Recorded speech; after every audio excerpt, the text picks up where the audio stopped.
أعوذ بالله من الشيطان الرجيم بسم الله الرحمن الرحيم الحمد لله رب العالمين الصلاة والسلام على أشرف الأنبياء والمرسلين وعلى آله وأصحابه ومن تبعهم بإحسان إلى يوم الدين أما بعد. கண்ணியத்துக்குரிய இஸ்லாமிய சகோதரர்களே, சகோதரிகளே, தாய்மார்களே, நம் அனைவர் மீதும் அல்லாஹ்வுடைய சாந்தியும் சமாதானம் என்றென்றும் உண்டாகட்டும். அஸ்ஸலாமு அலைக்கும் வரஹ்மத்துல்லாஹி வபரகாத்துஹு. அல்லாஹ்வுடைய பேரருளின் காரணமாக ரமதானுடைய 26 நோன்புகளை நோற்ற நிலையில் 27வது இரவு வணக்கத்துக்காக நாங்கள் ஒன்று கூடியிருக்கிறோம். அல்லாஹ் நாடினால் இன்றைய இரவும் லைலத்துல் கத்ருடைய இரவுகளில் ஒன்றாக இருக்கலாம். இது எப்படியோ எல்லா இரவுகளையும் உயிர்ப்பிக்கின்ற ஒருவருக்கு லைலத்துல் கத்ரை அடைந்து கொள்ளக்கூடிய பாக்கியம் கிடைக்கும் என்பதில் சந்தேகம் இல்லை. அந்த அடிப்படையில் தொடர்ச்சியாக நாங்கள் பார்த்து வருகின்ற குர்ஆன் விளக்க உரைகளின் தொடரிலே நேற்றைய தினம் சூரா கஹஃப் உணர்த்துகின்ற பாடங்கள் படிப்பினைகளில் 2 ஃபித்னாக்களை நாங்கள் பார்த்தோம். குகைவாசிகளின் கதையை அடிப்படையாக கொண்டு ஃபித்னத்து தீன் பற்றிய ஃபித்னா எப்படி இருக்கும் என்ற விடயத்தை நாங்கள் உதாரணமாக பார்த்தோம். 2வது சாஹிபுல் ஜன்னத்தை என்று அழைக்கப்படுகின்ற 2 தோட்டங்களுக்கு சொந்தக்காரனாக இருந்த அந்த மனிதனின் பணம் பொருளாதாரம் பற்றிய நிலைப்பாடை அடிப்படையாக வைத்து அடுத்த முக்கியமான விடயத்தை நாங்கள் பார்த்தோம். ஃபித்னத்துல் மால், செல்வத்தினால் ஏற்படக்கூடிய ஃபித்னா, அதிலிருந்து எப்படி விடுதலை அடைய வேண்டும், குர்ஆன் இது பற்றி எப்படியெல்லாம் பேசி இருக்கிறது, சூரத்துல் ஹுமஸா என்ன சொன்னது, சூரத்துல் தகாதுர் என்ன சொன்னது என்று பல விடயங்களை பேசியிருந்தோம். அல்ஹம்துலில்லாஹ், அந்த தொடரிலே இன்று இன்னும் 2 ஃபித்னாக்கள் இருக்கின்றன. அதனை சுருக்கமாக உங்களோடு பகிர்ந்து கொண்டு விட்டு தௌபா சம்பந்தமாகவும் சில விடயங்களை உங்களோடு பகிர்ந்து கொள்ளலாம் என்று நினைக்கிறோம் இன்ஷா அல்லாஹ்.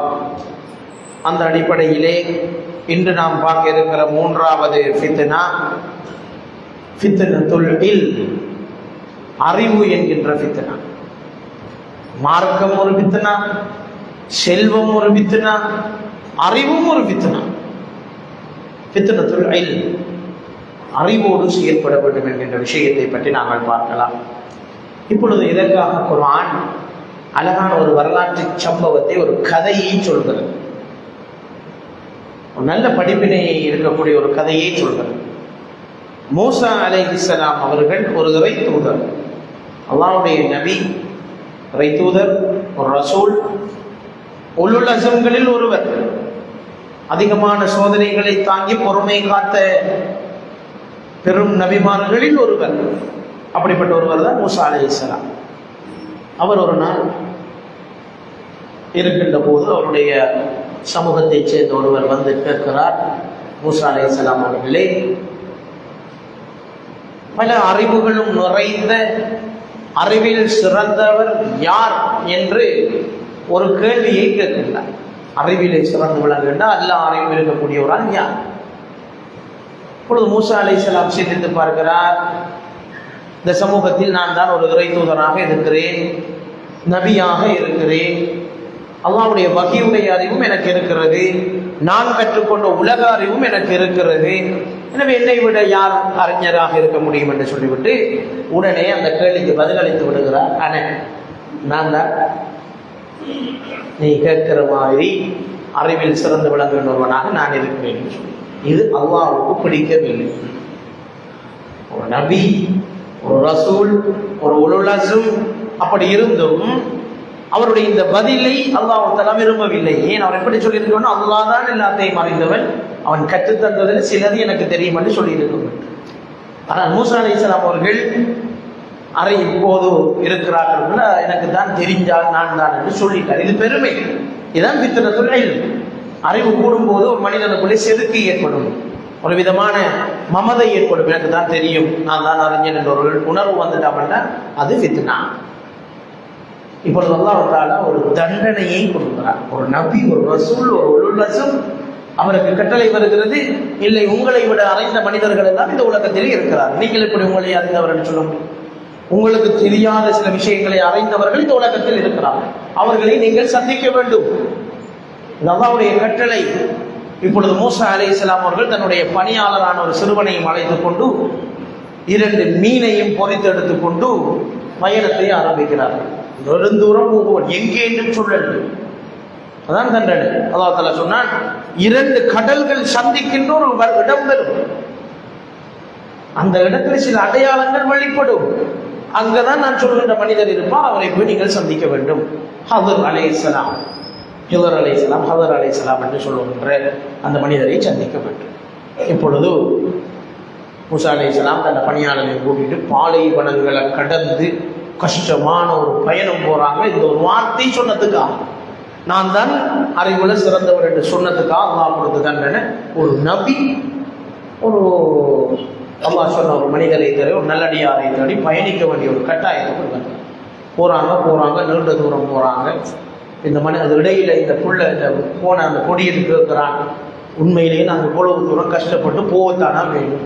அப்போ மூசா அலைஹிஸ்ஸலாம் சொல்றார், உலகத்தில் எந்த தொங்கல்ல இருந்தாலும் அவர்கிட்ட போய் நான் கற்றுக்கொள்வதையே விரும்புகிறேன், நான் அல்லாஹ் சொல்லிட்டான் போகத்தான் வேண்டும் என்று சொல்லி போறான்.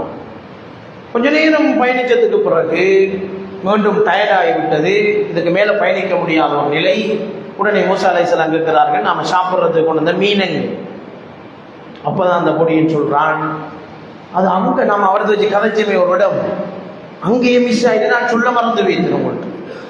அங்கேயே அந்த மீன் ஆக்கி கொண்டு வந்த மீன், பொறித்து கொண்டு வந்த அந்த மீன் உயிர் பெற்று போனதை நான் கண்டேன் என்று சொல்லுவாங்க. அத்தாட்சியில் ஒன்று அது போயிட்டு அப்படியே கடலுக்குள்ளே.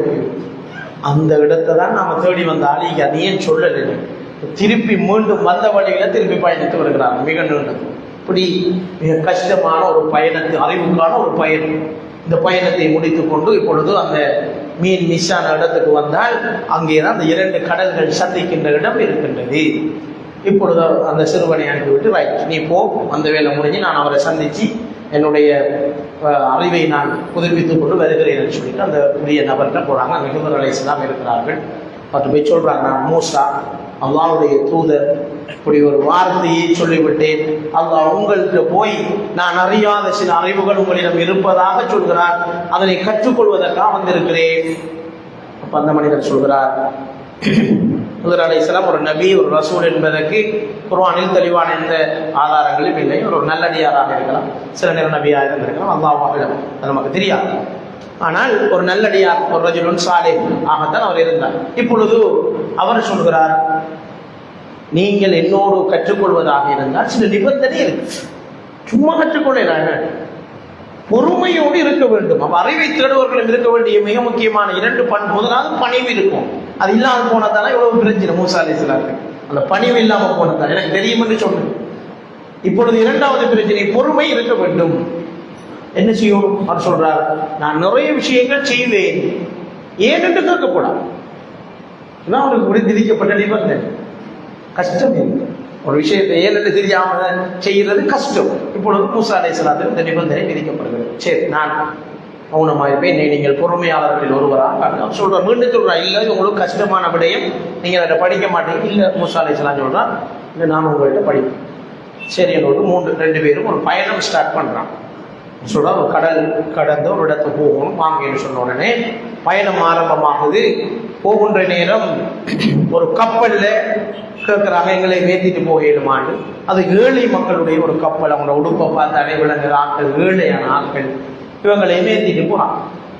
ஏற்றிட்டு போய் குறிப்பிட்ட இடம் வந்தோடனே இவங்க இறங்கி கொள்றாங்க. இறங்குற நேரம் ஹிதர் அலைஹிஸ்ஸலாம் என்ன செய்கிறார், அந்த கப்பலினுடைய ஒரு பலகையை பெயர்த்தெடுக்கிறார். மூசா அலைஹிஸ்ஸலாம் போகும், அவங்களே ஏழைகள் கஷ்டத்துக்கு மத்தியில எங்களை ஏற்றி கொண்டு வந்தால் அவர்களுக்கு கூலியாவது கொடுத்திருக்க வேண்டும். அதுதான் கொடுக்கவில்லை. அவர்களுக்கு உபத்திரவம் செய்கிற வகையில அவங்களோட பலகையை பேர்த்தெடுத்துட்டு கப்பலில் ஓட்டை போட்டு அவங்களை மூழ்கடிக்க வாப்பாக்குறீர்கள் என்று கேட்டுட்டார். அப்ப அவர் சொன்னார், நாதா, இதைத்தான் நான் சொல்லுவோம், நீங்க பொறுமை இல்லாத மனுஷன், கேள்வி கேட்பீங்க, உங்களுக்கு சும்மா வரையலான்னு எனக்கு தெரியும், எனவே நீங்கள் போங்க.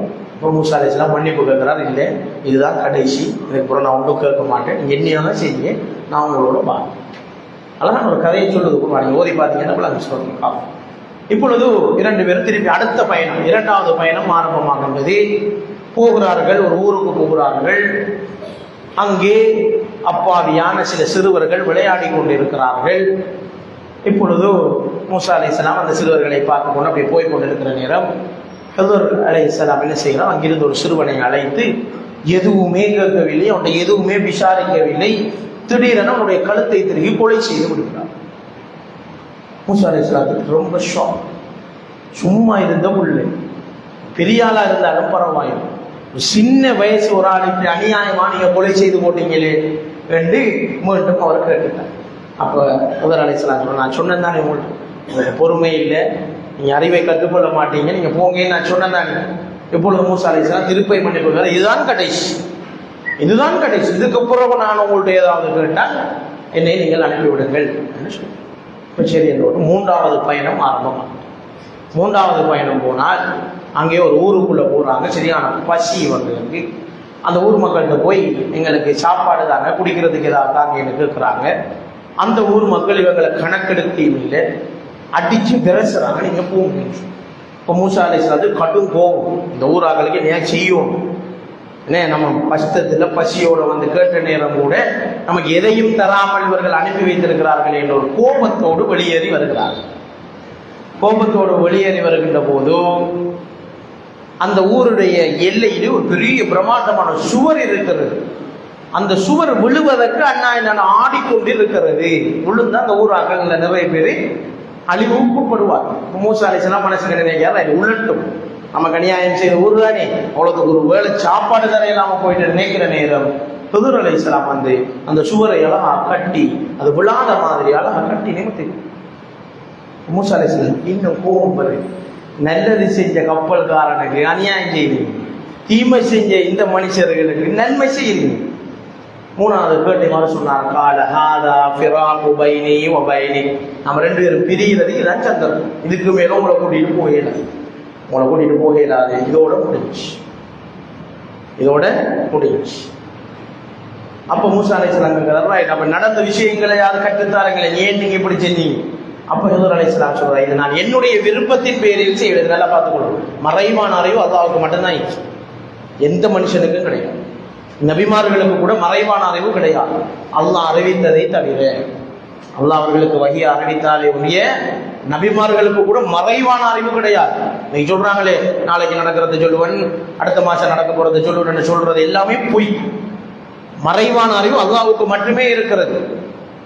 அது அல்லாஹ் தெளிவாக சொல்கிறான், அல்லாஹ்வுக்கு மாத்திரம்தான் மறைவான அறிவு இருக்கு. எனவே மூசா அலைஹிஸ்ஸலாம் ஒரு நபியா இருந்தவங்க அவருக்கு இதற்கு பின்னால் இருக்கிற நியாயங்கள் எதுவும் தெரியாது.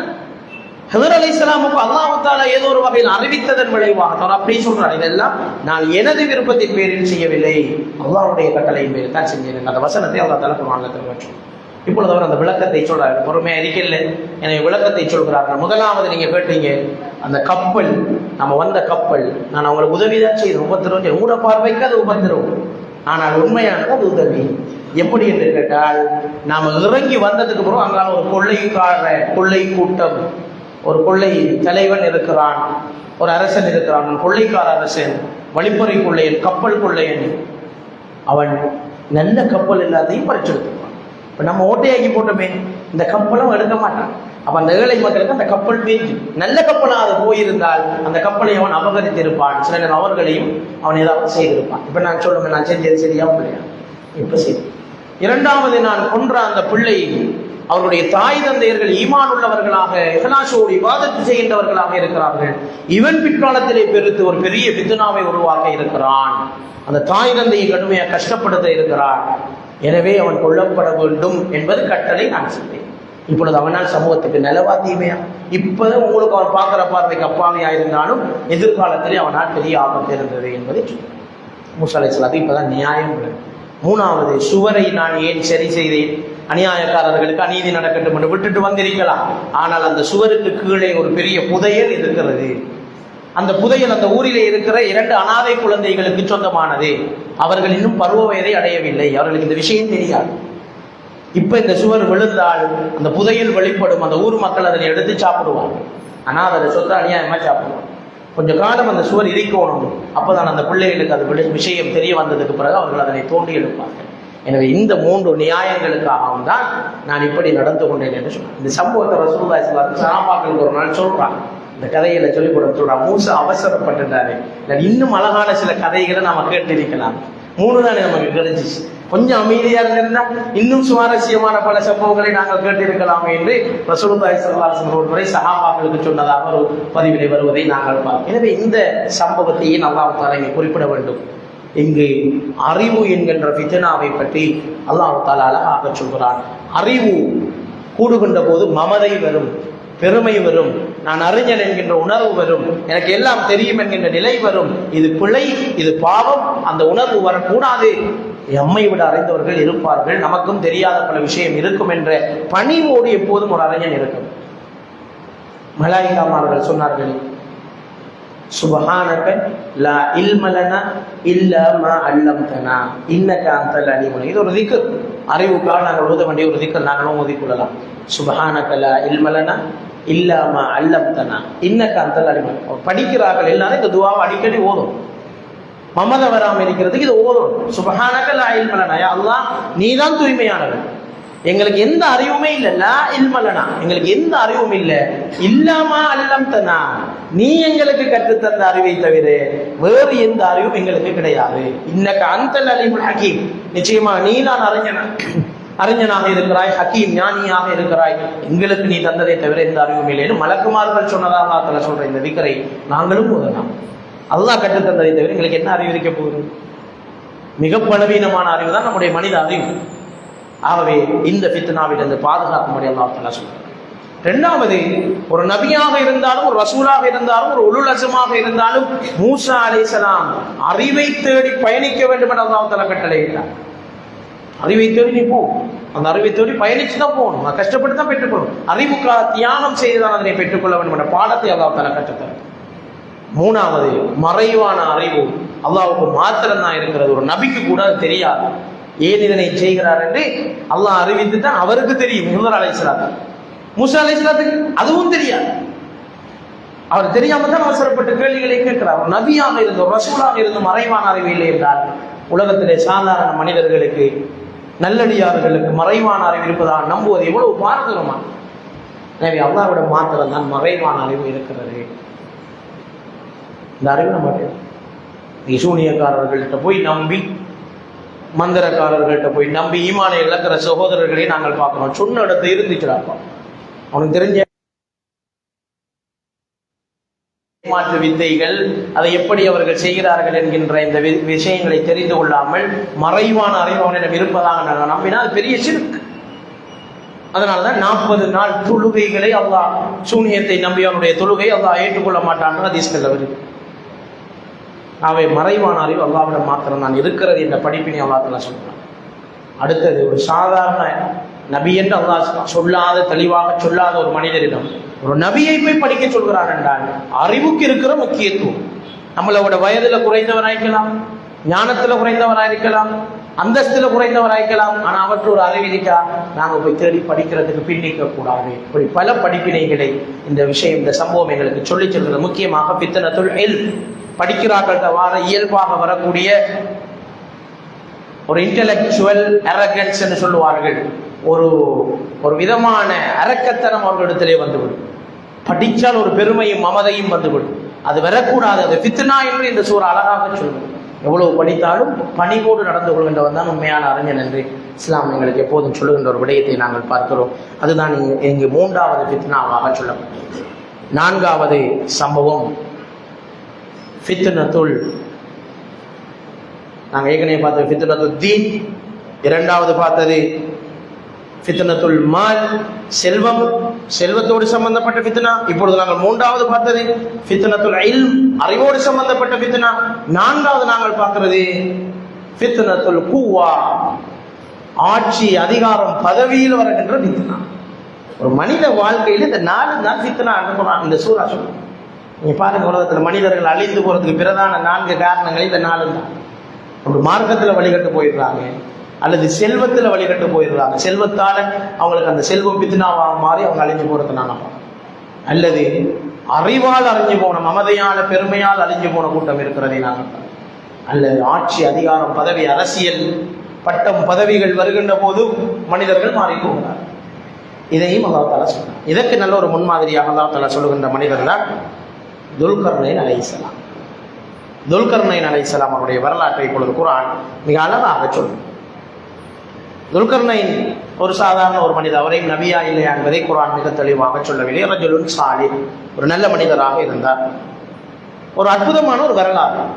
இப்பொழுது நாட்டிலே அரசியல் களம் சூடு பிடித்திருக்கிற ஒரு காலம். துல்கர்னைன் அலைஹிஸ்ஸலாமுடைய வரலாற்றை நாம் எல்லோரும் கட்டாயம் படிக்க வேண்டிய ஒரு காலம். துல்கர்னைன் அலைஹிஸ்ஸலாம் அவர்களை பற்றி குர்ஆன் சொல்லுகின்ற அந்த சம்பவங்களை நாங்கள் பார்க்கின்ற போது, வயஸ்அலூனக அன் துல்கர்னைன், நபியே உங்கள்ட்ட துல்கர்னைனை பற்றி அவர்கள் வந்து கேட்கிறார்கள். அவருடைய வரலாற்றிலிருந்து நான் சில விஷயங்களை உங்களுக்கு ஓதி காண்பிக்கிறேன் என்று சொல்லிவிட்டு அவருக்கு அல்லாஹ் தஆலா ஆட்சியையும் அதிகாரத்தையும் வசதியையும் கொடுத்திருந்தான். பெரிய ஆட்சி, பொறுப்பு, அதிகாரம் எல்லாத்தையும் அல்லாஹ் தஆலா அவருக்கு கொடுத்திருந்தார் என்று அல்லாஹ் தஆலா சொல்லிக் கொண்டு போறதை நாங்கள் பார்க்கிறோம். ரசூலுல்லாஹி ஸல்லல்லாஹு அலைஹி வஸல்லம் அவர்கள் வாழ்வதற்கு பல வருடங்களுக்கு முன்னாலே பிறந்து வாழ்ந்த ஒரு மனிதர் தான் இந்த துல்கர்னைன். ஒரு இளைஞனாக இருந்தவர். சில வரலாற்று ஆசிரியர்கள் அவரை ஒரு பெரும் அறிஞராக, ஒரு பொறியியல் விஞ்ஞானியாக சொல்கிறார். அவர் ஒரு பொறியியல் விஞ்ஞானியாக இருந்தார். அவருடைய துறை என்ஜினியரிங். அவர் ஒரு பொறியியல் வல்லுநராக இருந்தார். நவீன கால கட்டடக்கலை தொழில்நுட்பங்களோடு சம்பந்தப்பட்ட பல அறிவுகள் அவரிடத்தில் இருந்திருக்கிறது என்பதை குர்ஆன் மிக தெளிவாக சொல்கிறது. ஒரு பொறியியல் தொழில்நுட்பவியலாகத்தான் அவர் இருந்தார் என்று வரலாற்று ஆசிரியர்கள் அவரை பற்றி சொல்லுவதை நாங்கள் பார்க்கின்றோம். துல்கர்னைன் என்று ஏன் பெயர் வந்தது என்பதற்கு சில வரலாற்று ஆசிரியர்கள் பல சுவாரஸ்யமான சம்பவங்களை சொல்கிறார். கர்ணூன் என்றால் அரபு மொழியிலே கொம்புக்கு சொல்றோம். கொம்பு, மாட்டோட கொம்பு. கர்ணூன் என்றால் கொம்பு. கர்னைன் என்றால் இரட்டை கொம்பு, 2 கொம்புகளுக்கு உரியவர். சிலர் சொன்னார்கள் அவருடைய கிரீடத்திலே அந்த 2 கொம்புகள் இருந்ததால் அவர் துல்கர்னைன் என்று அழைக்கப்பட்டார் என்று சொன்னார். இன்னும் சிலர் சொன்னார்கள் ஒரு பெரிய தோணிகளை வைத்திருந்தார். அந்த தோணி, பழைய காலத்து தோணியை நீங்க பாத்தீங்கன்னா தெரியும், 2 சைட்லையும் முடியும் கொம்பு மாதிரி இருக்கும், மாட்டோட கொம்பு மாதிரி தானே இருக்கும். அதனாலதான் அவர் துல்கர்னைன் என்று அழைக்கப்பட்டார். 2 கொம்புகள் மாதிரி பெரிய தோணிகளை வைத்திருந்ததால் அவர் துல்கர்னைன் என்று அழைக்கப்பட்டார் என்று சிலர் சொன்னார். இன்னும் சிலர் அதுக்கு ஒரு விளக்கம் சொன்னார்கள். என்ன கர்ணூன் என்ற சொல்லுவோம், கொம்பென்ற கருத்துங்கிற மாதிரி இந்த செஞ்சுரி என்கின்ற கருத்து இருக்கு, நூற்றாண்டு. அப்ப இவர் 2 செஞ்சுரிக்கு சொந்தக்காரர், 2 நூற்றாண்டு காலம் வாழ்ந்த ஒருவர். அதனாலதான் இவருக்கு துல்கர்னைன், 2 நூற்றாண்டுகளுக்கு சொந்தக்காரர் என்று அல்லாஹ் தஆலா பெயர் வைத்திருக்கிறார் என்று சிலர் சொல்கிறார். இதை பத்தி குர்ஆன்ல இந்த விளக்கமும் இல்லை. இது தப்சீர் ஆசிரியர்கள் பலர் சொல்லுகின்ற தன்னிச்சையான விளக்கங்களாகவே இருக்கிறது. நேரடியாக ஹதீஸ்களிலும் இதற்கு விளக்கம் கிடையாது. இது ஆராய்ச்சிகளின் விளைவாக சொல்லப்படுகின்ற விஷயம். எதை சொன்னாலும் அது பொருத்தமானதுதான். அவருடைய கப்பல்கள் இருந்தது, அவர் 2 நூற்றாண்டுகளில் வாழ்ந்தவராக இருக்கலாம், அல்லது அவருடைய கிரீடத்திலே கொம்பு போன்ற ஒரு அடையாளம் இருந்திருக்கலாம். இதனால் அவர்கள் அப்படி இருந்தார்கள் என்று சொல்லக்கூடிய ஒரு விஷயத்தை நாங்கள் பார்க்கின்றோம். இவர் ஒரு பழங்கால பாரசீக அரசராக இருந்தவர் என்றும், அல்லது இவர்தான் மாவீரர் அலெக்சாண்டராக இருந்திருக்க வேண்டும் என்றும் கூட சில ஆய்வுகள் வெளிவந்திருக்கின்றன. ஆனால் அது எதுவும் நம்பகத்தகுந்த ஆதாரங்களை கொண்டு நிரூபிக்கப்படவில்லை. யாராக இருந்தாலும் குர்ஆன் சொல்கின்றவர்களாக துல்கர்னைன் அலைஹிஸ்ஸலாம் என்று தான் சொல்கின்றது. இவர் நபியா இல்லையா என்பது கூட மிக தெளிவாக சொல்லப்படவில்லை. குர்ஆன் இவருடைய 3 பயணங்களை பற்றி சொல்கிறது. எப்படி ஹிதர் அலைஹிஸ்ஸலாம், மூசா அலைஹிஸ்ஸலாத்தோடு 3 பயணங்கள் போனார், இங்க இவரும் 3 பயணங்கள் போனார். அந்த 3 பயணங்களின் அனுபவங்களினூடாக இஸ்லாமிய அரசியல் கோட்பாட்டை அல்லாஹ் தஆலா தெளிவாக இதனை சொல்கிறார். இஸ்லாமிய அரசியல் அது எப்படி இருக்க வேண்டும், அதனை இவருடைய 3 பயணத்துக்கூட அல்லாஹ் மிக தெளிவாக சொல்லி இருக்கிறார். முதலாவது பயணத்தை பற்றி சூரா கஹஃப் அழகாக சொல்கிறது. அவர் ஒரு வழியை பின்பற்றி போனார். ஒரு வழியை பின்பற்றி அவர் போகின்றார். சூரியன் மறையும் மேற்கு திசை வரைக்கும் அவர் போகின்றார். அதாவது உலகத்துல மேற்கு புறம் வரைக்கும் ஒரு பயணம் செஞ்சு போறார். கடல் பயணங்கள் செஞ்சு போற ஒருவர். இந்த மகளன் கடலை சுற்றி வந்ததாக சொல்லப்படுகின்ற வரலாற்றுக்கு கிட்டத்தட்ட பல 1000 வருடங்களுக்கு முன்னர் துல்கர்னைன் அலைஹிஸ்ஸலாம் கடல் பயணங்களை மேற்கொண்டதாக குர்ஆன் சொல்கிறது. முதலாவது கடல் பயணி, உலகத்தை சுற்றி வந்தவர் மகளன் என்றுதான் ஐரோப்பிய அறிவியல் சொல்கிறது. அதற்கு பல 1000 வருடங்களுக்கு முன்னாலேயே துல்கர்னைன் அலைஹிஸ்ஸலாம் அவர்கள் உலகத்தை சுற்றி வந்திருக்கிறார் கப்பலில். மேற்கு புறம் சூரியன் மறைகின்ற மகரிப் வரைக்கும் அவர் போயிருக்கிறார். இப்ப இருக்கிற மொரோக்கோ, தன் மகரிப் என்று சொல்லுவோம். அது வரைக்கும் அவர்கள் பயணம் செய்து போயிருக்கிறார்கள். சேறு கலந்த ஒரு நீரிலே அந்த சூரியன் மறைவதை போன்று கண்டார்கள் என்று அந்த குர்ஆன் சொல்வதை நாங்கள் பார்க்கிறோம். அங்கே ஒரு சமூகத்தை அவர் காண்கின்றார். அப்போது துல்கர்னைன் அலைஹிஸ்ஸலாம் அவர்களை பார்த்து அந்த சமூகத்துக்கு சொல்கிறார்கள், நீங்க நாடினால் எங்களை தண்டிக்கலாம் அல்லது எங்களை நீங்கள் நன்மை செய்து விடலாம் என்று சொல்கிறார்கள். அப்போது அவர் சொல்கிறார், இதுதான் இஸ்லாமிய அரசியலின் முதலாவது கோட்பாடு. துல்கர்னைன் அலைஹிஸ்ஸலாம் வரலாறு ஏன் சொல்ல வேண்டும்? ஃபித்னத்து சுல்தான், அதிகாரத்தினுடைய ஃபித்னா வந்து விடக்கூடாது என்பதற்காக. இந்த இஸ்லாமிய அரசியலின் முதலாவது அடிப்படை இந்த துல்கர்னைன் அலைஹிஸ்ஸலாம் அவர்கள் சொல்கிறார், அந்த சமுதாயத்துக்கு சொல்கிறார்கள், எவன் ஒருவன் அநியாயம் செய்கிறானோ அவனை நாம் வேதனை செய்வோம், இறைவனிடத்திலே மீள்விக்கப்பட்டு இறைவனும் அவனை வேதனை செய்வான். எவன் ஈமான் கொண்டு நல்லமல்களை செய்கிறானோ அவனுக்கு அழகான நட்கூலி இருக்கிறது, அவனை நாங்கள் நல்ல முறையில் நடத்துவோம் என்று சொன்னான். அந்த சமூகத்துக்கு அவர் சொன்னார் இந்த விஷயத்தை. இதுதான் இஸ்லாமிய அரசியல் முதலாவது விஷயம், நீதி கோட்பாடு. நீ நல்லதை செஞ்சால் நாங்கள் நல்ல முறையில் நடப்போம், நீ தவறாக நடந்து கொண்டால் நாங்களும் உன்னை தண்டிப்பதற்கு பின்னிக்க மாட்டோம், நீ அநியாயத்தை கொண்டு வந்தால் நாங்கள் அதிகாரத்தை கொண்டதை நிறுத்துவோம், நீ நன்மையை செய்தால் எங்கள் அதிகாரம் உனக்கு நன்மை செய்கின்ற அதிகாரமாக. இதுதான் இஸ்லாம் பேசுகின்ற அந்த அதிகார கோட்பாடு. இதுதான் நலவுக்காக நீதிக்காக அந்த அதிகாரம் பயன்படுத்தப்பட வேண்டுமே தவிர தீமைக்கு துணை நிற்கக்கூடாது, பாவத்துக்கு துணை போகக்கூடாது என்கின்ற அழகான சிந்தனையை துல்கர்னைன் அலைஹிஸ்ஸலாம் இந்த முதலாவது பயணத்தில் தன்னை யாப்பாக சொல்கிறார். இதுதான் என்னுடைய அரசியல் யாப். நலவு செய்பவருக்கு நலவு, அநியாயம் செய்பவருக்கு எங்களுடைய அதிகாரத்தை வைத்து அடக்குவோம் என்று சொன்னார். இதுக்குத்தான் அதிகாரம் தேவை. என்னத்துக்கு அதிகாரம் தேவை ஒரு மனுஷனுக்கு? தீமையை தடுப்பதற்கு, நன்மைக்கு ஆதரவு கொடுப்பதற்கு தான் அதிகாரமே தவிர தீமையை பரப்புவதற்கும் நன்மையை ஒடுக்குவதற்கும் அந்த அதிகாரம் பயன்படுத்தப்படக்கூடாது என்பதை தான் இந்த குர்ஆன் வசனங்கள் அழகாக சொல்லிக் கொண்டு போவதை நாங்கள் பார்க்கின்றோம். இதிலே எதிரிகளையும் மன்னிக்கின்ற பண்பை துல்கர்னைன் அலைஹிஸ்ஸலாம் அவர்கள் வெளிப்படுத்துகின்றார்கள். நீதி மிக்க ஒரு அரசியல் யாப்பை சொல்கிறார்கள். மக்களை கஷ்டப்படுத்தாத ஒரு இலகுவான ஆட்சி முறையை அவர்கள் முன்வைக்கின்றார்கள் என்பதை நாங்கள் பார்க்கிறோம். இரண்டாவது பயணத்தை குர்ஆன் சொல்கிறது. அவர் அடுத்த பயணம் போனார். சூரியன் உதயமாகின்ற கிழக்கு பிரதேசம் வரைக்கும் பயணம் செய்து போனார். உலகத்தில் ஒரு தொங்கல் மகரிப், இப்பொழுது மஷ்ரிக்குக்கு போனார், கிழக்குக்கு போனார். ஒட்டுமொத்த உலகத்தையும் கப்பல்ல சுற்றி வருகிறார். இப்பொழுது கிழக்கு பிரதேசத்துக்கு அவர் போய் அங்கே ஒரு சமுதாயத்தை காண்கின்றார். அவர்களுடைய முதுகின் மீதுதான் இந்த சூரியன் உதிக்கிறது. அதாவது கிழக்குல அந்த சூரியன் முதல்ல உதிக்கும், அவங்கள தான் அந்த சூரியன் முதலாவது பட்டு எழும்பும். உலகத்தில் முதலாவது சூரியன் கிழக்கில் இருந்தால் உதித்து வரும். அதைத்தான் அவர்கள் அந்த குர்ஆன் வசனத்திலே சொல்கின்றார்கள். அவர்களை வெப்பத்திலிருந்து காக்கின்ற அளவுக்கு தடுப்புகள் எதுவும் அவர்களிடத்திலே இல்லை. அந்த அளவுக்கு ஒரு பலவீனமான சமுதாயமாக அவர்கள் இருந்தார்கள் என்பதை எல்லாம் அல்லாஹ் தஆலா சொல்கிறார். அவர்களுக்கு அடிப்படை வசதிகளை அவர் செய்து கொடுத்தார். இப்பொழுது இஸ்லாமிய ஆட்சியின் இரண்டாவது பண்பை இந்த இரண்டாவது பயணம் வெளிப்படுத்துகின்றது.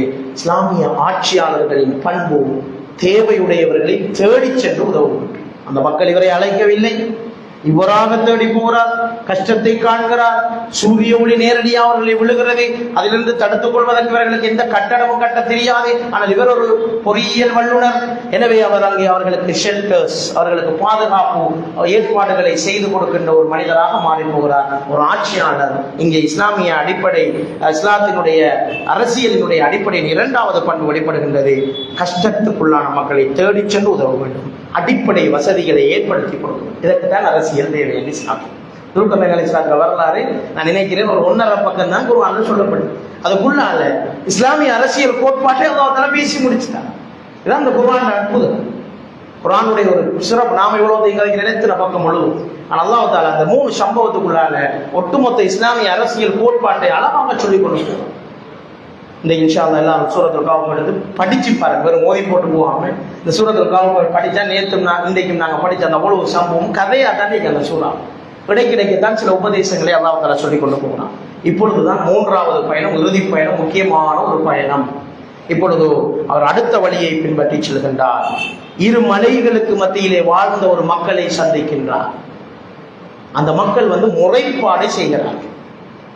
யஜூஜ் மஜூஜ் என்று சொல்லக்கூடிய கூட்டத்தார் எங்களை கடுமையாக வேதனை செய்கிறார்கள், அவர்களால் மிகவும் தொல்லையாக இருக்கிறது, அவர்களை நீங்கள் கட்டுப்படுத்த வேண்டும் என்று சொல்றார்.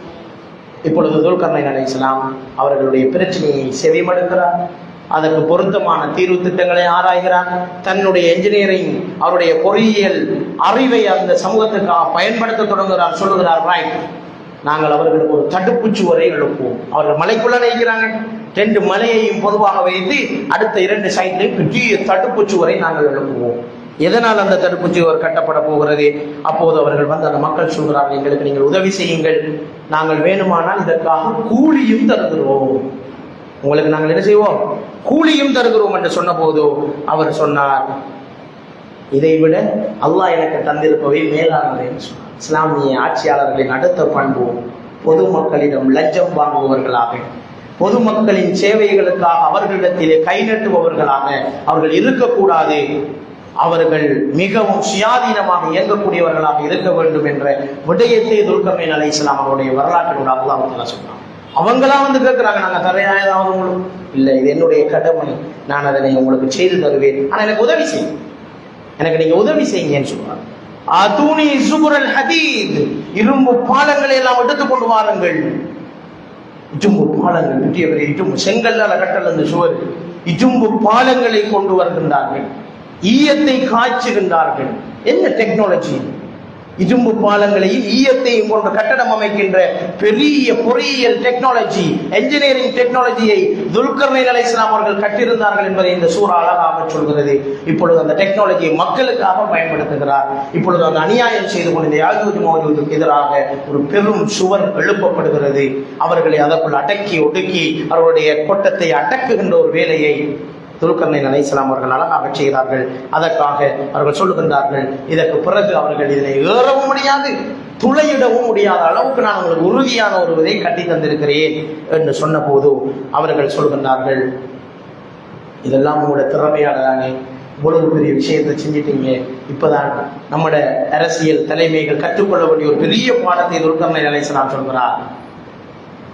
சமூகத்துக்கு செஞ்ச சேவைகளை உங்களோட திறமையா சொல்லாது. அவர் சொன்ன வார்த்தை என்ன தெரியுமா?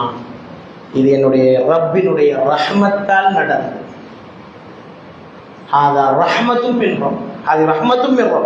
இது என்னுடைய இரட்சகனிடம் இருந்து வந்த ரஹமத்தால கிடைச்சதை தவிர இதுல எந்த திறமை என்று ஒன்றுமில்லை. நான் இதுல பெயர் போட்டுக் கொள்வது ஒன்றுமில்லை. இந்த சேவை மக்கள் சேவை, நான் அதனை மக்களுக்காக செய்திருக்கிறேன், உங்களுக்கு அதனை தந்திருக்கிறேன், நீங்க உதவி செஞ்சிருக்கிறீங்க, இதில் நான் எப்படி பெயர் எடுத்துக் கொள்வது? இது அல்லாஹ்வுடைய ரஹ்மத்தால் மாத்திரம் நடந்தது. இதில் நீங்கள் என்னை ஒன்றும் செய்யக்கூடாது. கூலி கொடுத்த போது அதனை வேண்டாம் என்று தடுக்கிறார், புகழ் வந்த போது அதனை வேண்டாம் என்று சொல்கிறார், மக்களின் அநியாயக்காரர்களை அடக்குகிறார், தேவையுடைய மக்களுக்கு உதவி செய்கிறார். இவ்வளவுதான் இஸ்லாமிய அரசியல். இஸ்லாம் பேசுகின்ற அரசியல் இஸ்லாமிய அரசியல் என்றால் இஸ்லாமிய அரசியல் அல்ல. எந்த ஒரு அரசியல் செஞ்சாலும் இதுதான் நேர்மையான அரசியலின் அடிப்படை பண்புகள். இதனை துல்கர்னைன் அலைஹிஸ்ஸலாம் அவர்கள் அழகாக சொல்லி காட்டியிருக்கிறார். அவர்களுடைய வரலாற்றிலே அல்லாஹ் தஆலா அழகாக சொல்லி காட்டியிருப்பதை நாங்கள் பார்க்கின்றோம். இன மத மொழி பேதங்களுக்கு அப்பால் எங்கேயோ இருக்கிற ஒரு சமூகத்துக்கு போய் அவருடைய மனிதாபிமான சேவையை அவர் செய்கிறார். அரசியலை தொழிலாக செய்யாமல் அதனை ஒரு சேவையாக அவர் செய்கிறார். மக்களின் பங்களிப்புடன் கூடிய அபிவிருத்திகளை அவர் செய்கிறார். சொந்த நாட்டுக்கு ஒவ்வொரு மக்களும் சேவை செய்ய வேண்டும், நீங்களும் பங்களிப்பு செய்ய வேண்டும் என்ற எண்ணக்கருவை அவர் உருவாக்கி கொடுக்கிறார். உயர்ந்த தொழில்நுட்பத்தையும் தனது அறிவையும் சமூகத்துக்காக பயன்படுத்துகிறார். இரும்பு, செம்பு, நெருப்பு, காற்று, இதான் ஒரு டெக்னாலஜியில் அவர் பயன்படுத்தி சுவரை கட்டுறது. இரும்பு, செம்பு அல்லது ஈயம் அல்லது நெருப்பு, காற்று, நெருப்பை உருக்கி காத்துல காய வச்சு கட்டுகின்ற ஒரு டெக்னாலஜியை துல்கர்னைன் அலைஹிஸ்ஸலாம் அவர்கள் பயன்படுத்தியதாக இந்த சூரா சொல்கிறது. மக்களிடம் பாராட்டையும் புகழையும் எதிர்பார்க்காத தன்மையை இந்த ஒரு நல்ல அரசியல் தலைவராக அவரை குர்ஆன் சொல்கிறது. இறைவன் ஆற்றலுக்கு முன்னால் என்னுடைய ஆற்றல் சக்தி வெறும் புஷ்வானம், அதுக்கு எந்த விதமான சக்தியும் இல்லை. எனவே நீங்கள் என்னை புகழ்வதை தவிர்த்து கொள்ளுங்கள், இது அல்லாஹ்வுடைய ரஹ்மத்தின் காரணமாக எனக்கு கிடைத்தது என்று அவர்கள் சொல்லுகின்ற அந்த வார்த்தைகளை குர்ஆன் சொல்வதை நாங்கள் பார்க்கிறோம். கால ஹாதா ரஹ்மத்தும் மிர் ரப்பி ஃபைதா ஜாஅ வஅது ரப்பி ஜஅலஹு தக்கா அப்படின்னு சொன்னார்.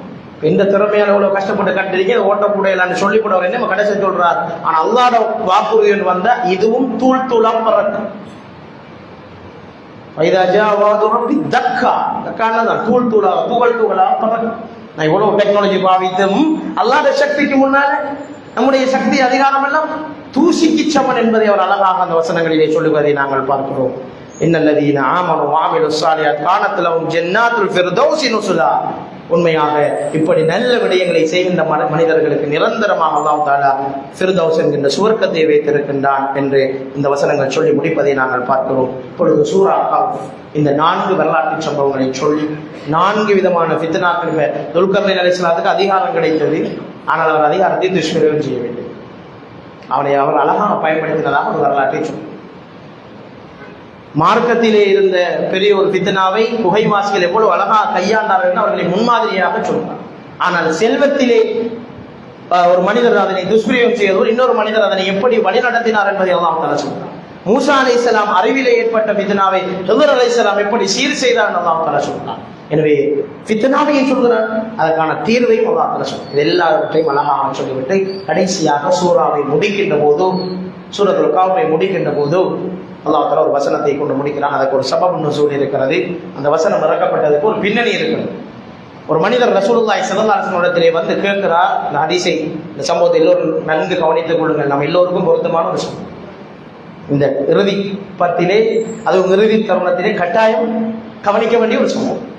ஒரு மனிதர் போய் கேட்கிறார், யா ரசூலல்லாஹ், நான் பள்ளிக்கு வாரேன், தொழுகிறேன், அல்லாஹ்வுக்காண்டி தான் வாரேன், அல்லாஹ்வை தான் தொழுகிறேன். தொழுகின்ற போது என்னை யாராவது பார்க்கிறார்கள் என்கின்ற போது நான் தொழுகையை கொஞ்சம் அழகாக்கி தொழுகிறேன். இல்லையா? அல்லாஹ்வுக்காக தான் பள்ளிக்கு வந்தேன், தொழுகிறதும் அல்லாஹ்வுக்காண்டி தான். தொழுகின்ற போது சின்ன ஒரு மோசடி வருது. என்னது? அங்கெல்லாம் பார்க்கறாங்க, நல்லா தொழுகணுமே என்றதுக்காக கொஞ்சம் அழகா தொழுகிறேன். இது பற்றி உங்களுடைய தீர்ப்பு என்ன என்று கேட்டார். ரசூலுல்லாஹி ஸல்லல்லாஹு அலைஹி வஸல்லம் இதுக்கு தீர்ப்பு சொல்ல முடியவில்லை. என்ன சொல்றார்? அல்லாஹ்வுக்காக தான் வந்தேன், அல்லாஹ்வுக்காக தான் தொழுகிறார். ஆனா தொழுகின்ற போது இயல்பாக ஒரு மனுஷனுக்குள்ள இருக்கிற இயல்பு தானே. நாம சும்மா தொழுதுட்டு இப்போ ஒரு அனுமனுக்கு வந்தோடனே கொஞ்சம் அழகா அமல் செய்கின்ற போது மனிதனுக்குள்ள ஷைத்தான் கொண்டு வர பெரிய பிரச்சனை என்ன தெரியுமா? பூரிப்பை ஏற்படுத்துவது. ஒரு தஹஜ்ஜத் மிஸ் பண்ணலைன்னா இந்த நோம்புல ரெண்டு கதைக்கேமே, இதுதான் அவருக்கு வந்தது. இந்த முறை நான் ஒரு கியாமுல் மிஸ் பண்ணலை, முன்ஷப் மிஸ் பண்ணலை என்று சொல்றமே, நம்ம சும்மா சொல்றமே, இயல்பை சொல்றமே, இதுதான் அவருக்கும் அந்த உணர்வு. அந்த உணர்வு தான் நம்ம ஒரு நோம்பு மிஸ் பண்ணலே எல்லாம் முடிச்சுதான் அப்படி நினைக்கும் இல்லையா? இந்த பூரிப்பு, இதை பற்றி தான் அவர் வந்து கேட்கிறார். இப்படி வாரது என்ன மனுஷனுக்குள்ள இப்படி வருது, இயல்பா வருது, நம்ம செஞ்ச அமலை நினைச்சு கொஞ்சம் சந்தோஷம் கொண்டு வருது, பெருமை கொண்டு வருது, இது பற்றிய தீர்ப்பு என்ன என்று கேட்கிற போது ரசூலுல்லாஹி ஸல்லல்லாஹு அலைஹி வஸல்லம் அவர்கள் எதையும் சொல்லவில்லை. இப்போ வெறும் நமக்கு ரமலான கடைசி பகுதிக்கு வந்துட்டவே, இப்போ நம்ம உள்ளத்துல ஷைத்தான் வந்து போற சிந்தனை அதுதான். என்னாலும் இந்த முறை பார்த்து செஞ்சுவான், முன்னாடியோடு திறமை இல்லை என்று மனசுல ஒரு எண்ணம். அடுத்தவர்களுடைய அமல்களோடு நம்ம அமலை ஒப்பிட்டு பார்க்கவே, இது ஷைத்தான் கொண்டு வந்த போன்ற விஷயம். இப்பொழுது அல்லாஹ் தஆலா குர்ஆன் வசனத்தை இறக்குகின்றான். ஃபமன் கான யர்ஜூ லிகாஅ ரப்பிஹி, யார் நாளை மறுமையிலே அல்லாஹ்வை சந்திக்க விரும்புகின்றாரோ, ஃபல்யஅமல் அமலன் ஸாலிஹா, அவர் ஸாலிஹான அமல்களை அதிகம் அதிகம் செய்யட்டும். ஃபலா யுஷ்ரிக் பிஇபாதத்தி ரப்பிஹி அஹதா, அல்லாஹ்வுக்கு எதை இணை வைக்காமல் இருக்கட்டும் என்று அல்லாஹ் தஆலா முடிக்கிறான். அந்த மனிதருக்கு வந்து அந்த பூரிப்பை அல்லாஹ் ஷிர்க் என்று சொல்லி முடிக்கிறான். அல்லாஹ் பாதுகாக்கட்டும். சூரா கஹ்ஃபுடைய கடைசி வசனம், அந்த மனிதர் வந்து கேட்டாரை கேள்வி, அதுக்கு என்ன பதில்? அல்லாஹ்வுக்காக தான் தொழ வந்தேன், அல்லாஹ்வை நினைத்து தான் தொழுதேன், தொழுகின்ற போது ஏற்பட்ட அந்த பூரிப்பு, நான் தொழுகிறேனே, அவளுக்கு முன்னாடி எல்லாம் நான் தொழுகையாக தெரியுது என்று நினைச்சேனே, அது என்ன என்று கேட்டாரே, அது அல்லாஹ் தஆலா என்னன்னு சொல்லி முடிக்கிறான். வலா யுஷ்ரிக் பிஇபாதத்தி ரப்பி, அதாவது யாரும் அல்லாஹ்வுக்கு இணை வைக்காமல் இருக்கட்டும் என்று சொல்லி முடிக்கிறான். எனவே அன்புக்குரியவர்களே, இந்த ஷிர்க் அல் யஸீரு மினர் ரியாஇ ஷிர்க், முகஸ்துதியின் சின்ன அளவும் ஷிர்க் என்று நபிகள் நாயகம் ஸல்லல்லாஹு அலைஹி வஸல்லம் அவர்கள் சொன்னார். முகஸ்துதி அமல் இபாதத்துல கொஞ்சம் வந்துட்டா போதும், நம்ம அமல் அப்படி இல்லாமல் அவை மிக கவனமாக இருக்க வேண்டிய ஒரு விஷயத்தை இறுதியாக சொல்லி இந்த சூரா முடிக்கிறது. இந்த சூறாவிலே நாங்கள் கற்றுக்கொள்ள வேண்டிய சில பாடங்கள் இருக்கிறது. அதுதான் சுஹபத்து ஸாலிஹா, எப்போதும் நல்ல நட்பை நாங்கள் தேடிக்கொள்ளும். குகைவாசிகளுக்கு அமைந்ததை போல நல்ல நட்பு எப்போதும் நல்லதற்கு தான் வழிகாட்டும், தீய நட்பு தான் எங்களை பாவங்களின் பக்கம் விட்டு சொல்லும். தவக்குல் அலல்லாஹ், இந்த குர்ஆன் வசனம் ஹஸ்புனல்லாஹ் வ நிஅமல் வக்கீல் என்கின்ற வசனங்கள் எல்லாம் அல்லாஹ் தஆலா இந்த சூறாக்களிலே சொல்லிக் கொண்டு போவதை பார்க்கலாம். எப்போதுமே அல்லாஹ்வுடைய தவக்குல் வைக்க வேண்டும். குகைவாசிகள் வைத்ததை போல அல் இல்முன் நாஃபி, பயனுள்ள அறிவை தேடி எவ்வளவு கஷ்டப்பட்டு போகலாம், படிக்கலாம், அதில் எந்த பிரச்சனையும் இல்லை. அல் பத்லு வல் அதா, அல்லாஹ்வுக்காக எங்களுடைய பொருளாதாரத்தை, அதிகாரத்தை, அறிவை செலவழித்து எங்களால் முடிந்த பங்களிப்பை சமூகத்துக்கு கொடுக்க வேண்டும். இந்த 4 முக்கியமான படிப்பினைகளை இந்த சூரா எங்களுக்கு சொல்லி இருப்பதை நாங்கள் பார்க்கின்றோம். அதே போல் இந்த உலகம் அற்பமானது, இதற்காக நீங்கள் உழைக்காதீர்கள், இது ஃபித்னா நிறைந்ததே, இதனை நம்பி நீங்கள் வாழாதீர்கள் என்று குர்ஆன் சொல்கிறது. ஆனால் பொருளாதாரத்தை தேடுவதையோ உழைப்பதையோ இஸ்லாம் ஹராமாக்கவில்லை என்பதையும் நாங்கள் விளங்கிக் கொள்ள வேண்டும். இதுதான் இந்த சூரா எங்களுக்கு சொல்கின்ற மிக அடிப்படையான விடயங்களாக இருப்பதை நாங்கள் பார்க்கிறோம். இப்பொழுது உங்கள் எல்லோருடைய கைகளிலும் ஒரு ஹேண்ட் அவுட் தரப்பட்டிருக்கிறது. இது உங்களுடைய சுய வாசிப்புக்காகத்தான் தந்திருக்கிறோம். இதிலே தௌபாவை பற்றிய சிந்தனையை மிக சுருக்கமாக குர்ஆன் ஹதீஸினுடைய ஒளியிலே தொகுத்து இருக்கிறோம். பாவங்கள் என்பது 2 வகையாக காணப்படும். அதில் ஒன்றுதான் அல்லாஹ்வோடு தொடர்புடைய பாவங்கள், மனிதர்களோடு தொடர்புடைய பாவம். 27ஆம் கிழமை லைலத்துல் கத்ருடைய இரவு, இன்றைக்கு தான் லைலத்துல் கத்ருடைய இரவு என்று வச்சுக்கொள்வோமே. அப்படி இருந்தாலும் முடிய இருந்து கத்தி நாங்க துவா கேட்டாலும் சக மனிதனுக்கு செஞ்சது அநியாயத்துக்கு இஞ்ச பாவ மன்னிப்பு கிடைக்காது. காபத்துல்லாட சீலையில தொங்கிட்டு கேட்டாலும் மனிதனுக்கு செய்த பாவத்துக்குரிய பாவ மன்னிப்பை அந்த குறித்த மனிதனிடம் தான் பெற்றுக்கொள்ள வேண்டுமே தவிர அவனுக்கு அநியாயம் செஞ்சு போட்டு அதை பள்ளிக்குள்ள வந்து கேட்கலாம். இது இஸ்லாம் சொல்கின்ற அடிப்படையான விஷயம். ஆகவே அன்புக்குரியவர்களே, தௌபால 2 வகை இருக்கு. 2 தௌபாவையும் செய்வோம். அல்லாஹ்க்கு செஞ்ச பாவத்துக்கும் பள்ளிவாசலுக்குள்ள கத்தி நாங்கள் கேட்கலாம், அல்லாஹ் இஸ்திக்பார் செய்யலாம், தௌபா செய்யலாம். மனிதனுக்கு செஞ்ச பாவத்தை மனிதன்கிட்ட தான் போய் கேட்கணுங்கிறது நான். அடுத்தது பாவங்கள்ல அல்லாஹ்வுக்கு செய்யக்கூடிய பாவங்களையும் 2 வகை இருக்கிறது. ஒன்று கபாயிர், அடுத்தது சகாயிர். பெரும்பாவங்களை பொறுத்தவரையிலே அதுக்கு தௌபா இல்லாமல் அல்லாஹ் அதனை மன்னிப்பதில்லை. நாம் ஏதாவது அறியாமல் ஒரு பெரும்பாவத்தில் ஈடுபட்டிருந்தால், வட்டி ஒரு பெரும்பாவம், விபச்சாரம் ஒரு பெரும்பாவம், பெற்றோரை நோவினை செய்வது ஒரு பெரும்பாவம், சூனியத்தை நம்புவது ஒரு பெரும்பாவம், சபவல் மூபிகாதல் சரதாசம் 7 பெரும்பாவங்களை சொன்னார்கள். இன்னும் சில இடத்துல 5 பெரும்பாவங்கள் என்று சொன்னார்கள். எனவே இந்த பெரும்பாவங்களை செய்தால் கட்டாயம் அல்லாஹ்விடத்தில் அந்த பாவத்தை விட வேண்டும், அதற்காக வருந்த வேண்டும், அதற்காக அழ வேண்டும், அல்லாஹ்விடத்திலே பாவ மன்னிப்பு கேட்க வேண்டும். இதற்கு பிறகு அந்த பாவத்தின் பக்கம் போக மாட்டேன் அல்லாஹ்வுக்கு முன்னால் வாக்குறுதி அளிக்கணும். 4 செஞ்சாதான் அந்த பாவம் மன்னிக்கணும். சும்மா நாங்கள் துவா இருக்கிறதால பெரும் பாவம் மன்னிக்கப்படாது. சிறிய பாவங்களை பொறுத்தவரையிலே அதுக்கு தௌபா அவசியம் இல்லை. இஸ்திக்பார் போதும். நாங்கள் செய்கிற அஸ்தக்ஃபிருல்லாஹ் சொல்ற இஸ்திக்பாரா இருக்கலாம், சில அவுராதுகளாக இருக்கலாம், சில நன்மையான காரியங்களாக இருக்கலாம். அதை செஞ்சாலே நம்முடைய சிறிய பாவங்கள் மன்னிக்கப்படும். தௌபாங்கிறது, இஸ்திக்பார்ங்கிறது நாங்கள் நாளாந்தம் செய்ய வேண்டிய ஒரு அமலை தவிர நோன்புல மட்டும் செய்யறதோ, குறிப்பிட்ட ஒரு இரவுல மட்டும் செய்யறதோ, ஒரு ஆள் சொல்லிக் கொடுத்து இன்னொரு ஆள் செய்யறதோ கிடையாது. பாவத்தை பற்றி அல்லாஹ் தஆலா சொல்கின்ற போது மிக தெளிவாக சொல்கிறான், அல்லதீன இதா ஃபஅலு ஃபாஹிஷத்தன் அவ் ஸலமு அன்ஃபுஸஹும். மூமின்கள் அவருடைய பண்புகளில் ஒன்றுதான், அவர்கள் ஏதாவது ஒரு பாவத்தை செய்துவிட்டால், ஒரு மானக்கேடான விஷயத்தை செய்துவிட்டால் 2 வேலை செய்வான். முதலாவது தக்கருல்லாஹ், அல்லாஹ்வை திக்ர் செய்வான், அல்லாஹ்வை நினைவுக்கு கொண்டு வருவான். அல்லாஹ் பார்த்துட்டு நாம இதை செஞ்சிட்டோமே என்ற நினைவு முதலாவது வரும். இரண்டாவது ஃபஸ்தக்ஃபிரு லிதுனூபிஹிம். அல்லாஹ் தஆலா பாவித்த சொல்ஃப அரபு மொழி தெரிந்தவர்களுக்கு தெரியும். வாவ போட்டிக்கலாம் வஸ்தக்ஃபிரு, மேலும் அவர்கள் இஸ்திக்பார் செய்வார்கள். ஆனால் அல்லாஹ் தஆலா பாவித்தது ஃபஸ்தக்ஃபிரு, உடனே இஸ்திக்பார் செய்யணும். பாவத்தை செஞ்சு எப்ப பாவம் ஒன்று உணர்ந்தமோ அப்பதான் அதுக்கு இஸ்திக்பார் செய்யும். அதை தேக்கி வச்சு இன்னொரு நாளை கேட்போம் பண்ணி போய் கேட்கணும். இங்க குர்ஆன் மிக தெளிவாக சொல்கிறது, அந்தந்த பாவம் நிகழ்கின்ற போது அந்த பாவத்துக்குரிய இஸ்திக்பாரை, தௌபாவை நாங்கள் கேட்டுக்கொள்ள வேண்டும் என்று இங்கு குர்ஆன் சொல்வதை நாங்கள் பார்க்கின்றோம். அல்லாஹ் தஆலா பாவ மன்னிப்பு கோருவதை விரும்புகிறான், அதனூடாக எங்களுக்கு நன்மைகளை எழுதுகின்றான். தௌபா ஏற்றுக்கொள்ளப்படுகின்ற 2 நிலைகள் இருக்கிறது. நேற்று அந்த ஓதப்பட்ட வசனத்திலும் ஹத்தா இலா பலகத்தில் குல்பூம், இந்த தொண்டை குழிக்குள்ள வந்து உசிர் அடைத்துக் கொள்ளும் ஒரு சந்தர்ப்பத்தில் கங்கால தௌபா செய்யும் என்ற எண்ணம் வரும், ஆனால் ஏற்றுக்கொள்ளப்படும். திடீரென ஒரு நாள் நம்முடைய உயிர் அடைத்துக் கொண்டு தொண்டை குழிக்குள்ள வந்து நிப்பாட்டப்படுமே, அந்த நேரத்தில் தௌபா செய்யும் என்ற எண்ணம் பெறும், பாவம் எல்லாம் ஞாபகம் பெறும், செஞ்ச எல்லா விஷயங்களும் காட்டப்படும். அந்த குறுகிய நேரத்துக்குள்ள தௌபா செய்யும் எண்ணம் பெறும், ஆனால் தௌபா ஏற்றுக்கொள்ளப்படாது என்று அல்லாஹ் சொல்றான். இரண்டாவது மறுமை நாள். திடீரென காலையில் எழுப்பி பார்ப்போம், மறுமை நாள் ஏற்பட்டிருக்கு. சூரியன் மேற்கில் உதித்தால் தௌபாவின் வாயில் மூடப்படும். அப்பயும் நாம தேக்கி வச்ச தௌபாவுக்கு தௌபா கிடைக்காது. எனவே இந்த 2 சந்தர்ப்பம் திடீரென நடக்க சொல்லிட்டு நடக்கும், நம்ம எதிர்பாராத விதத்தில் நடந்து முடியும். எனவே அதற்கு முன்னால் தௌபாவை தேடிக்கொள்ள வேண்டும் என்பதைத்தான் அல்லாஹ் தஆலா சொல்கிறான். தௌபாவின் பக்கம் அல்லாஹ் அழைக்கிறான், தௌபாவின் பக்கம் விரையுமாறு சொல்கிறான். வஸாரிஉ இலா மக்ஃபிரத்தின் மின் ரப்பிக்கும், உங்களுடைய இரட்சகனின் பக்கம் இருக்கக்கூடிய தௌபாவின் பக்கம் நீங்கள் மீண்டு வாருங்கள் என்று அல்லாஹ் தஆலா சொல்கிறான். தௌபாவின் மூலமாக அல்லாஹ் தஆலா நன்மையை எழுதுகிறான். ஒரு மனிதன் ஒரு நன்மையை செய்ய நாடி அதனை செய்தால் அல்லாஹ் அவனுக்கு 700 மடங்கு நன்மைகளை கொடுக்கிறான். அதனை செய்யாது விட்டால் கூட செய்ததாக எண்ணம் இருந்ததற்காக அல்லாஹ் தஆலா நன்மையை கொடுக்கிறான். ஒரு பாவத்தை செய்ய நினைத்தால் அல்லாஹ் பாவத்தை எழுதுவதில்லை. அந்த பாவத்தை செய்தால்தான் அவனுக்கு பாவம் எழுதுகிறான். செய்யக்கூடிய சந்தர்ப்பம் இருந்தும் அதற்கு பிறகு மனம் திரும்பி செய்யாம விட்டால் அதுக்கு நன்மையை எழுதுகிறான். உதாரணத்தை சொல்லுங்களேன், ஒரு ஆள் களவெடுக்கணும்னு நினைச்சார், நினைக்கிறான் ஒரு போய் ஒரு பொருளை எடுக்கணும்னு நினைச்சார், இப்ப அவருக்கு பாவம் எழுதப்படாது. களவெடுக்கணும்னு நினைச்சிட்டு களவெடுக்க போற நேரம் அவருடைய குர்ஆன் வசனங்கள் அவருக்கு ஞாபகம் வருகிறது. நாம் அடுத்தவன பொருளாதாரத்தில் கை வைக்க பரக்கத்து இல்லாத வேலை பூவம் திரும்பி வந்தால் அவருக்கு ஒரு நன்மையோடு எழுதப்படுது. போனது களவெடுக்க வரும்போது நன்மையோடு சொன்ன ஹதீஸ். ஆகவே இஸ்லாம் பாவத்தை செய்வதை இயல்பாகத்தான் சொல்லும். மனிதன இயல்பு பாவம். நீங்க பாவம் செய்யாத சமுதாயமா இருந்தால் உங்களை அழித்து விட்டு பாவம் செய்கிற ஒரு சமுதாயத்தை படைப்பேன் அல்லாஹ் தஆலா சொல்றார். எனவே பாவம் செய்வது மனித இயல்புதான். ஆனால் அதற்காக அடிக்கடி நாங்கள் இஸ்திக்ஃபார் தௌபாக்களில் ஈடுபட்டுக் கொள்ள வேண்டும் என்பதைத்தான் இந்த வசனங்கள் எல்லாம் எங்களுக்கு சொல்கிறது. இப்பொழுது தௌபா செய்வதற்கு மிக பொருத்தமான நேரம் எது என்று சொல்கின்ற போது குர்ஆன் அதை சொல்கிறது. வபில் அஸ்ஹாரி ஹும் யஸ்தக்ஃபிரூன்.